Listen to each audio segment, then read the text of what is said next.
Welcome to Filmscore Fantastic, the podcast that takes you on a magical, thrilling, and sometimes emotional journey through the world of film, television, video game, and theme park music, presented to you by the Knittel Imaginarium. I am your host, Chris Knittel, and I am excited to be back to relaunch the series. We have a bunch of exciting shows to share with you in the near future. For our return, we want to go all the way back to the beginning. For today's show, we want to take you on a historical journey of the film score. Answer questions like, what is a film score? What are the origins of the film score? What is the process of creating a film score? And along the way, we'll have some fun surprises. So if you're ready, buckle up those safety restraints. Keep all hands, arms, and legs inside of our vehicle as we start our journey into the film score.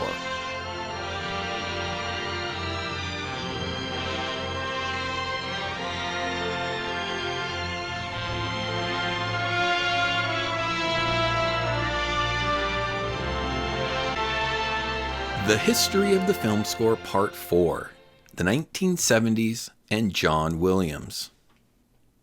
John Williams, a name synonymous with some of the most iconic film scores in cinema history.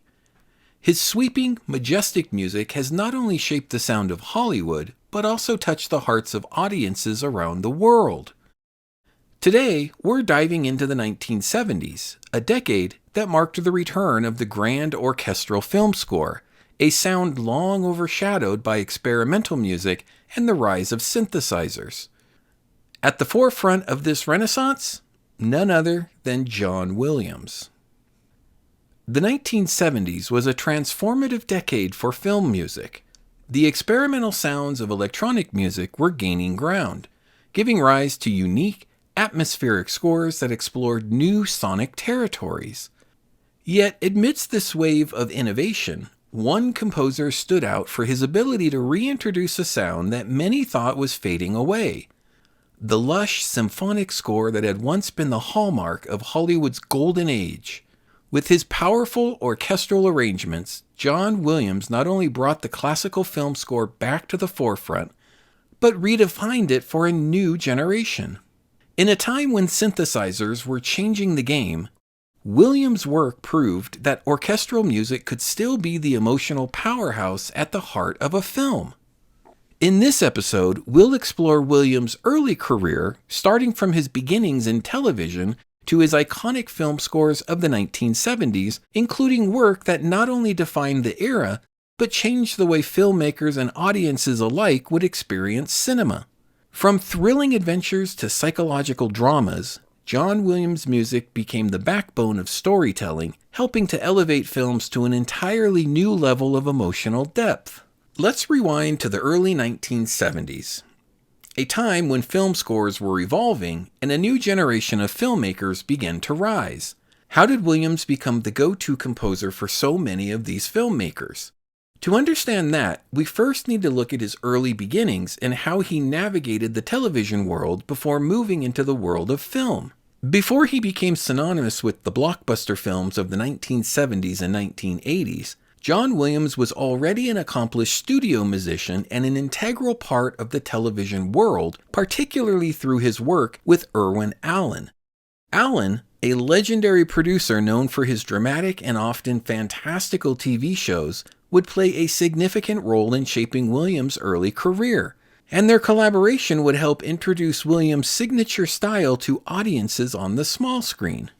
One of the most notable collaborations between Williams and Allen came with a series called Lost in Space, which ran from 1965 to 1968, the classic science fiction series that became a cultural touchstone.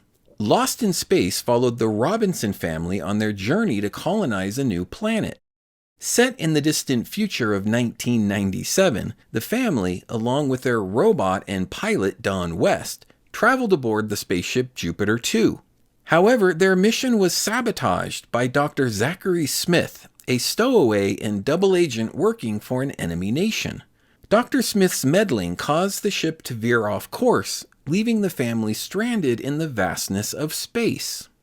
Each episode showcased their struggles to survive alien worlds, their encounters with strange beings, and Dr. Smith's often humorous antics and cowardice, which contrasted with his occasional moments of redemption. The show blended family drama, science fiction, and campy humor, becoming a cult classic known for its iconic catchphrase like, "Danger, Will Robinson." Williams composed the main themes for the show along with the music for several episodes, and his work would soon be associated with the kind of adventurous, suspense-filled storytelling that Allen's shows were known for. Williams' music for Lost in Space leaned into the mysterious and thrilling aspects of space exploration, capturing the dangers and the wonder of the unknown. He used bold brass, sweeping strings, and dramatic motifs to underscore the series' adventurous spirit, laying the groundwork for his future film work. Let's take a moment to journey with the Robinson family into the musical world of Lost in Space. This short suite brings together some of the show's most memorable themes, showcasing Williams' ability to create music that's both playful and dramatic, perfectly complementing the Robinson family's interstellar misadventures. From thrilling action sequences to moments of eerie mystery, you can hear the early brilliance of a composer destined for greatness. This suite features the following cues: main titles from Season 1, final countdown from the premiere episode, The Reluctant Stowaway, main titles from Season 3, and end titles from Season 1. So sit back and enjoy this delightful piece of television scoring history from Lost in Space, composed by John Williams.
Williams continued his work with Allen on a show called The Time Tunnel, which ran from 1966 to 1967. Another ambitious sci-fi series as it followed two scientists, Dr. Tony Newman and Dr. Doug Phillips, who became trapped in a secret government project called the Time Tunnel, a massive facility designed to send people through time.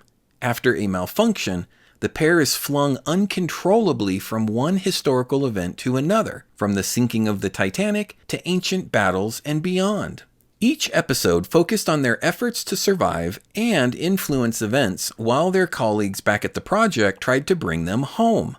Blending historical drama with futuristic science fiction, the show became a cult classic for its imaginative storytelling and vivid depictions of historical moments.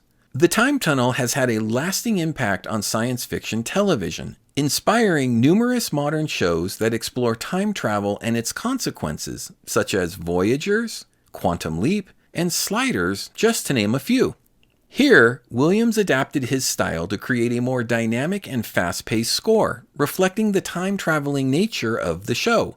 The music was bold and energetic, with Williams using sweeping orchestral passages to complement the thrilling escapades of the lead characters as they journeyed to different points in time.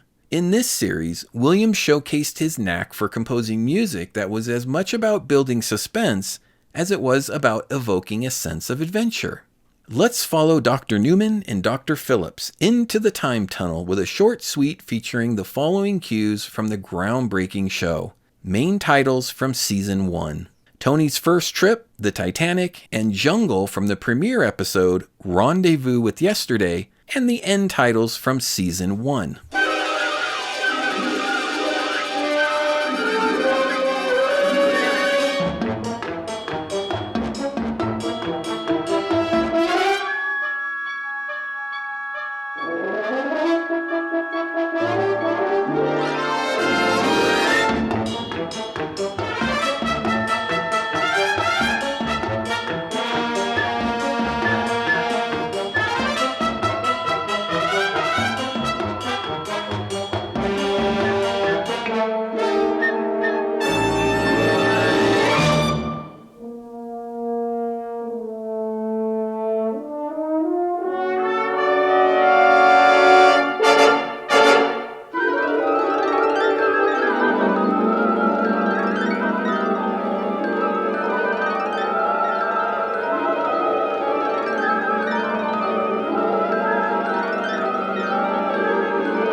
Land of the Giants from 1968 to 1970, a third collaboration with Irwin Allen, was a more family-oriented series where we follow the crew and passengers of the suborbital spacecraft named Spindrift. After encountering a space anomaly, the ship and passengers crash land on a mysterious planet where everything is oversized, including its inhabitants, giant, technologically advanced humans.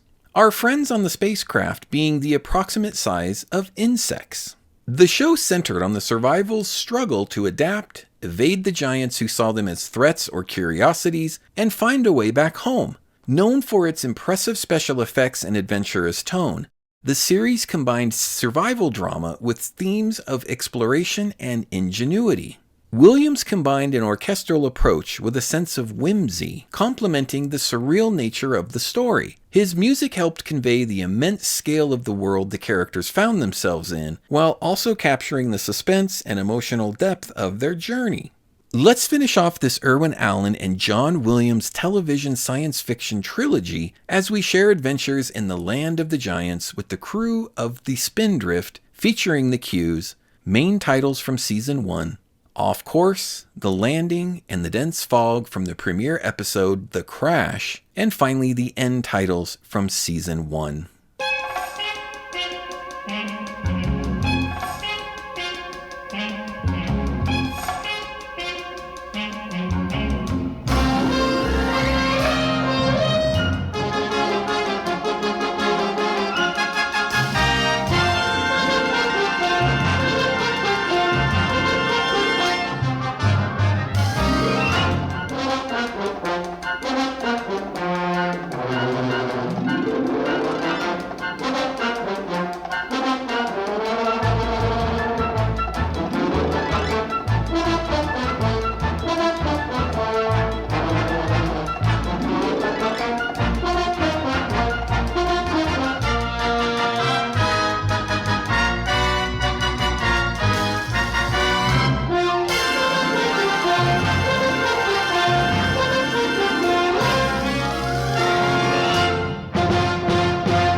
What makes Williams' work with Irwin Allen so significant is the fact that it was during this period that his ability to write for television, often on a quick turnaround, helped refine the style and approach that would later define his career in film.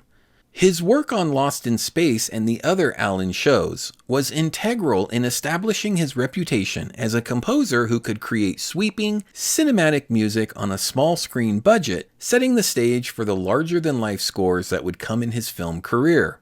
And while these TV shows were often limited in their budgets and scope, Williams was able to inject them with the same grandeur and emotional resonance that would later make him the go-to composer for epic Hollywood blockbusters. Now, Irwin Allen continued to play a pivotal role in shaping John Williams' early career in feature films. When Allen transitioned from television to his big-screen disaster films, he brought Williams along to compose the scores for his big-budget spectacles, including The Poseidon Adventure from 1972 and The Towering Inferno from 1974. These films featured grand orchestral scores that matched the scale and drama of the on-screen chaos, allowing Williams to showcase his ability to evoke tension, heroism, and human emotion through music. These collaborations not only solidified Williams' reputation as a master of the symphonic film score, but also prepared him for the even larger scale projects that would define his legendary career. The Poseidon Adventure from 1972 is a classic disaster film directed by Ronald Name. It tells the story of the survivors of the SS Poseidon, a luxury ocean liner that is capsized by a massive rogue wave on New Year's Eve. Trapped upside down, a small group of passengers, led by the determined Reverend Frank Scott, played by Gene Hackman, must navigate the treacherous inverted wreckage to reach safety. This was a pivotal moment in Williams' career, as it demonstrated his ability to balance drama, suspense, and the expansive sound of a grand adventure. Notice how his use of brass and strings creates a sense of impending doom while still maintaining a sense of grandeur. Let's listen to a couple of tracks from the 1972 Irwin Allen disaster film, The Poseidon Adventure. Here are the cue's main titles and end titles, composed by John Williams.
By the mid 1970s, Williams had built a reputation as a composer who could deliver the big, emotional scores that filmmakers craved. But it was his initial collaboration with Steven Spielberg that would catapult him to international fame and truly redefine the role of music in film. Few films have left an indelible mark on both the film industry and popular culture as profoundly as Jaws from 1975.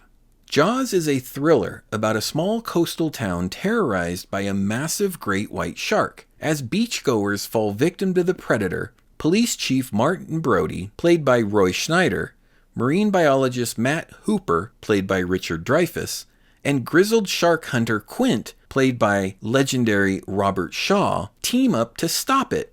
Directed by Steven Spielberg and featuring a groundbreaking score by John Williams, Jaws redefined the role of music in cinema and signaled the rebirth of the orchestral film score. At a time when electronic and minimalist scores were on the rise, Williams' masterful use of a full orchestra reinvigorated the classical traditions of Hollywood's golden age, while also introducing innovative techniques to heighten tension and suspense. At the heart of Jaws lies its instantly recognizable two-note motif. Williams' deceptively simple composition, alternating E and F notes, became the auditory embodiment of the shark itself. This minimalist theme was brilliantly constructed to create a primal sense of dread, mirroring the shark's relentless, unseen menace. Spielberg initially doubted the simplicity of the score, even laughing when Williams first played it for him on the piano. However, once paired with the imagery of the shark's attacks, it became clear how the motif functioned as an unseen antagonist, intensifying the fear of what lurked beneath the surface. By using a cello and bass-heavy orchestration, Williams gave the shark a musical presence that felt massive, predatory, and unrelenting. Williams' score for Jaws is a masterclass in using music to manipulate the audience's emotions. The score doesn't just accompany the action, it drives it. The shark's motif isn't heard consistently, but emerges strategically, keeping viewers on the edge. Williams used silence and the absence of music to create a contrast, making the audience hyper-aware of every sound and every still moment. Take, for example, the opening scene. The haunting motif grows louder and faster as the shark closes in on its victim. The score not only signals danger, but also builds a psychological tension that keeps the audience gripping their seats. Let's take a listen to the cue, main title and first victim, illustrating how the music crescendos to heighten the terror of the moment.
In scenes where the shark is absent, Williams shifts to a more melodic, sweeping orchestration, reminding viewers of the beauty and danger of the ocean, lulling them into a false sense of security before the next attack. Let's listen to the cue Out to Sea to highlight Williams' ability to balance the film's tension with moments of adventurous wonder, reflecting the camaraderie of the protagonists as they set off to hunt the shark.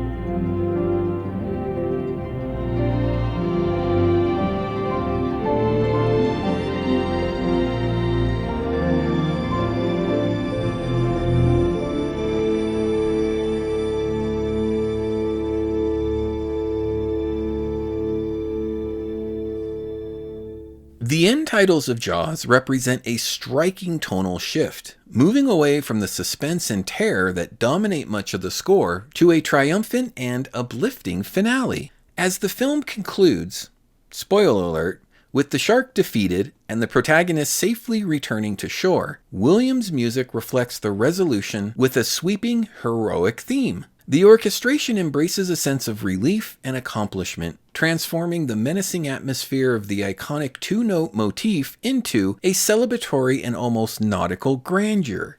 Let's listen to this final cue from Jaws, End Titles, as this transition underscores the film's ultimate message of human resilience and victory, leaving audiences on a high note that contrasts with the relentless tension of the earlier score.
Jaws didn't just launch Spielberg's career or solidify Williams' reputation as a film composer of unparalleled skill, it also gave birth to the summer blockbuster. Released in June 1975, the film broke box office records, proving that a big-budget spectacle with a memorable score could dominate the summer movie season. Williams played a critical role in the film's success. The Jaws soundtrack became a cultural phenomenon, with the two-note motif becoming shorthand for impending doom in everything from paradise to everyday conversation. The score's accessibility and emotional impact transcended the film, turning it into a piece of art on its own right. The impact of Jaws on film scoring cannot be overstated. Williams proved that the orchestral score could still resonate deeply with audiences, even in an era leaning toward modern and experimental sounds. The success of Jaws also marked the beginning of a legendary partnership between Williams and Spielberg, one that would shape the sound of Hollywood for decades to come. Moreover, the score for Jaws became a template for suspense and action films, influencing countless composers in how they approach tension and terror. Williams not only revitalized the Golden Age traditions, but also set the stage for the sweeping, iconic scores of the blockbuster era. However, it was the next Spielberg collaboration that allowed Williams to fully showcase his versatility with 1977's Close Encounters of the Third Kind. Unlike Jaws, which was primarily suspenseful and threatening, Close Encounters was expansive and awe-inspiring, filled with moments of wonder and mystery. Williams' score echoed the film's themes of communication and exploration through a unique and innovative use of tonal and melodic motifs.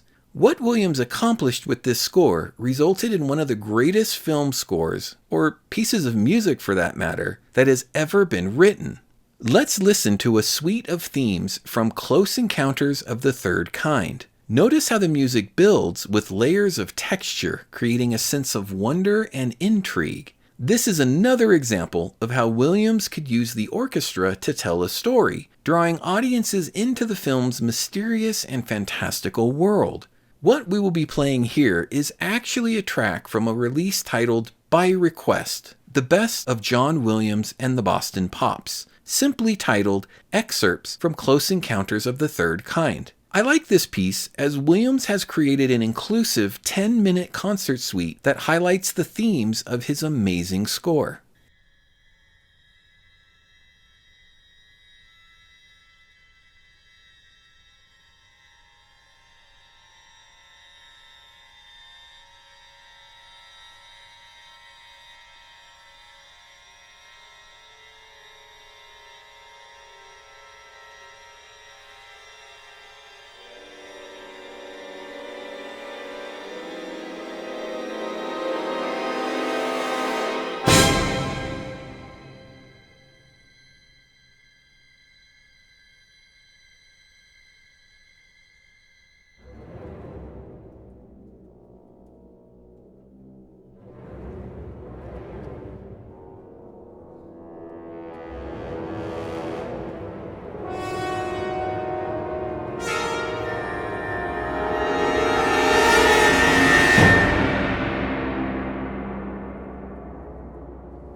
Between 1974 and 2022, Williams and Spielberg collaborated on a total of 29 movies. Williams also served as a music consultant on Spielberg's 2021 movie West Side Story, which is one of only 5 Spielberg movies for which he did not compose original music. In future episodes of this podcast, we will dive into this relationship and the resulting scores that were created from the record-breaking collaboration between director and composer. Also in 1977, a film is released that would redefine the blockbuster, and cinema was changed forever. We are, of course, talking about the George Lucas epic Star Wars. At the heart of its success was John Williams' extraordinary score, a towering achievement in film music that transformed George Lucas's space opera into a cultural and emotional touchstone. Williams didn't just compose a score for Star Wars, he created a symphonic experience that became as iconic as the film itself, revolutionizing the way audiences engage with movies. Few pieces of music are as instantly recognizable or as iconic as the main titles from Star Wars. This rousing opening theme has become synonymous with epic storytelling and intergalactic adventure. From the first triumphant blast of the brass to the sweeping strings that follow, the music sets the tone for a galaxy-spanning saga of heroism, hope, and destiny. This score doesn't just introduce a film, it creates a universe. Williams masterfully combines classical influences with bold, original themes to capture the spirit of George Lucas's space opera, evoking both the grandeur of old Hollywood and the limitless possibilities of the stars. Prepare to be transported to a galaxy far, far away with the unforgettable Star Wars main titles.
The score continues to weave magic with Luke's theme, also known as the binary sunset motif. This gentle yet aspirational melody captures Luke Skywalker's longing for a greater destiny. The emotional resonance of the music as Luke gazes at the twin suns of Tatooine perfectly encapsulates his yearning for purpose and adventure, making it one of the most memorable moments in cinematic history. The use of French horns and sweeping strings that evoke a sense of wonder and destiny.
With the expansion of the Star Wars franchise, what was originally known as Luke's theme evolved into what is now widely recognized as the Force theme. This iconic motif, composed by John Williams, is one of the most memorable and enduring pieces of music from the Star Wars saga. Serving as a leitmotif for the Force, it is prominently featured throughout all the films, appearing whenever the Force is invoked, or a Jedi, including Luke, is using its power.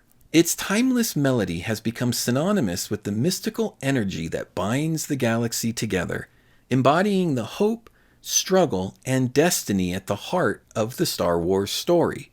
Williams' genius lies not just in composing unforgettable themes, but in using music as a storytelling device. In Star Wars, the score becomes a narrative force, guiding the audience through the emotional highs and lows of the film. Each theme is intricately tied to the characters and their journeys, enriching their arcs and creating a deeper connection with the audience. For example, Darth Vader's menace is foreshadowed by the dark, ominous brass in certain scenes, a precursor to the fully realized Imperial March in later installments. Similarly, the orchestration shifts to lighter, playful tones during Han Solo's daring escapades, reflecting his roguish charm. The battle sequences, too, are elevated by Williams' music. The thrilling Battle of Yavin cue exemplifies his ability to create tension and excitement with rapid strings and brass driving the action forward. The music doesn't just accompany the visuals, it amplifies them, making each dogfight feel more visceral and exhilarating. Let's listen to this track. You can feel the tension as the battle progresses, from the initial rebel attack to the Empire's response, the setbacks with the loss of Red Leader and Luke's childhood friend Biggs, to the ensuing regrouping and counterattack. Darth Vader's entry into the battle and the rebels' final desperate attack on the Death Star with only seconds left before total catastrophe. A brilliant 9 minutes of music. Here is the Battle of Yavin, composed by John Williams.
George Lucas drew heavily from mythology, folklore, and Joseph Campbell's The Hero with a Thousand Faces to craft the narrative of Star Wars.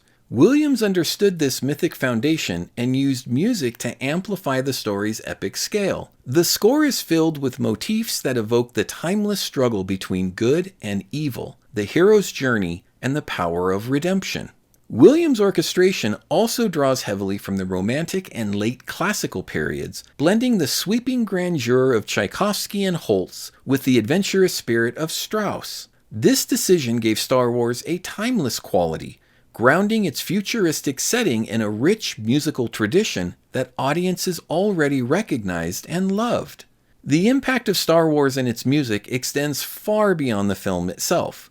Williams' score became a cultural phenomena, with the main theme topping charts and becoming instantly recognizable around the world. It was a unifying force, connecting people across generations and geographies through its universal appeal.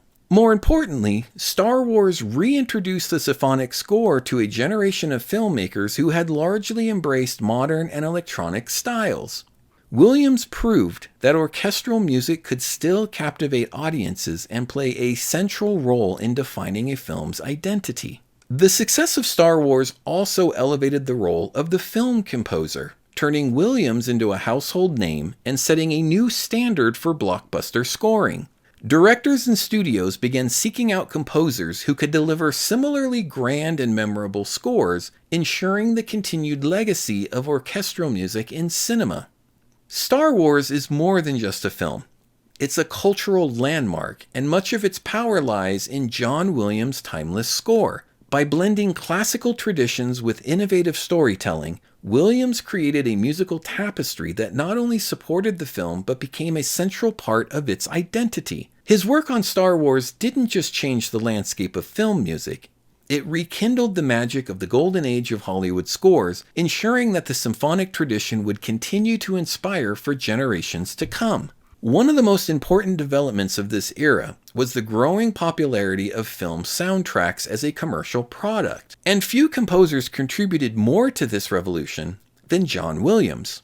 His scores for Jaws from 1975, Close Encounters of the Third Kind from 1977, and Star Wars from also 1977 not only changed the landscape of film music but also helped to propel the soundtrack industry into the mainstream.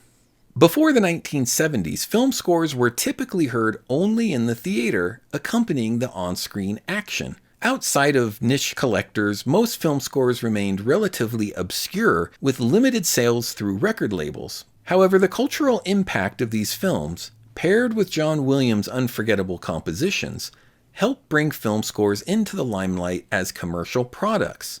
The widespread success of these movies gave the soundtracks a newfound cultural significance, turning them into coveted products in their own right. These blockbuster movies helped make film soundtracks more commercially viable. They also elevated film scores to the level of cultural phenomena. The scores became intertwined with the identity of the films themselves, becoming symbols of the cinematic experiences they accompanied. The Jaws theme, with its two-note motif, came to represent tension, danger, and suspense, while Star Wars' heroic fanfares became synonymous with adventure and triumph. More than just music, these soundtracks became part of the public consciousness. They were played on the radio, sold in stores, and even used in commercials, permeating daily life. This era marked a golden age for film score sales, and John Williams was at the forefront of this change. I hope you enjoyed this episode of Film Score Fantastic. John Williams is widely regarded as the greatest film composer of all time, a sentiment I wholeheartedly share. In future episodes, we'll take many deep dives into Williams' extraordinary life and career. There is much more to explore. To close today's show, I'd like to leave you with one final piece of music from Star Wars. This selection is not only a perfect way to end the episode, but it also highlights something John Williams both pioneered and perfected: the concept of playing a suite of themes from the film over the end credits. While earlier films occasionally featured music over the end credits, it was often a reprise of a single theme or underscore with minimal variation.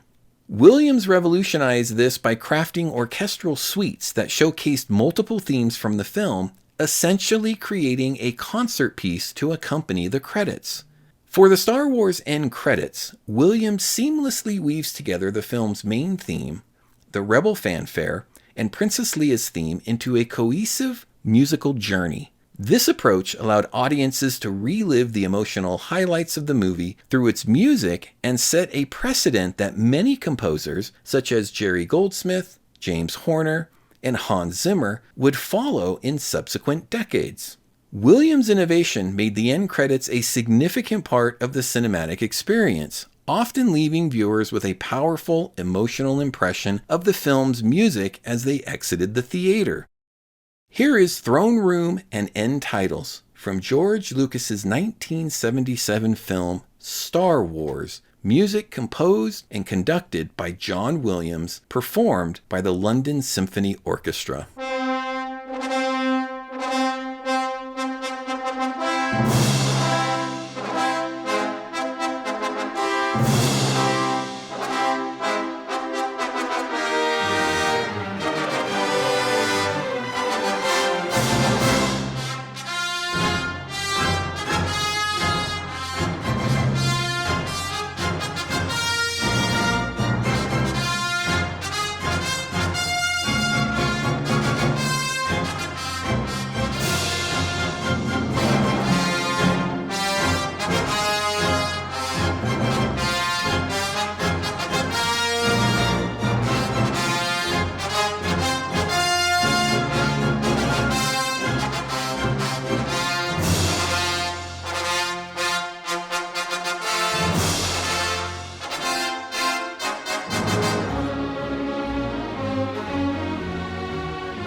John Williams' scores for Jaws, Close Encounters of the Third Kind, and Star Wars marked a significant turning point in the history of film music.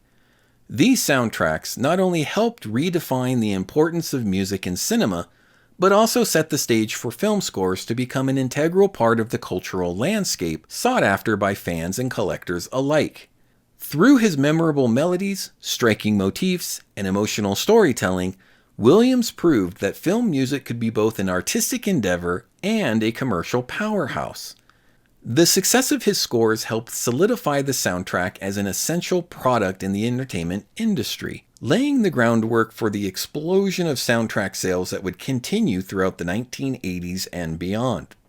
By blending the power of classical orchestration with the zeitgeist of modern cinema, Williams not only elevated the films he worked on, but also elevated the very art of film scoring itself, turning it into a product and cultural artifact in its own right.